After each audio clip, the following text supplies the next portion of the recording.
কোনো ব্যক্তি কিছু করলেও এফআইআর করা যাবে না, কোর্টে যেতে হবে, মান্থা সাহেবের কাছে যেতে হবে, রক্ষা কবচ রয়ে গেছে, সেটা আজ খারিজ হয়ে গেল। রক্ষা কবচ রইল না। যে রক্ষা কবচটা তাকে প্ররোচনামূলক কাজ করার আরো বেশি করে আত্মবিশ্বাস দিচ্ছিল।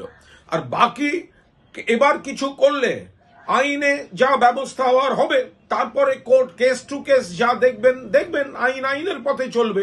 কিন্তু এই যে একটা বিরলের মধ্যে বিরলতম রক্ষা কবচ, তো এটার অবসান আজ ঘটিয়ে দিয়েছেন। এটা নিশ্চিতভাবে শুভেন্দু অধিকারীর জন্য বড় ধাক্কা। যা প্ররোচনা দেবেন, যা করবেন, এবার কিন্তু আগু পিছু 10 বার ভেবে করতে হবে। কারণ জাস্টিস মান্থার রায়টা বিজ্ঞানসম্মত এবং আইনসম্মত ছিল না, সেটা আজ কলকাতা হাইকোর্টে বিচারপতি জয় সেনগুপ্ত সেটা কিন্তু প্রমাণ করে দিলেন।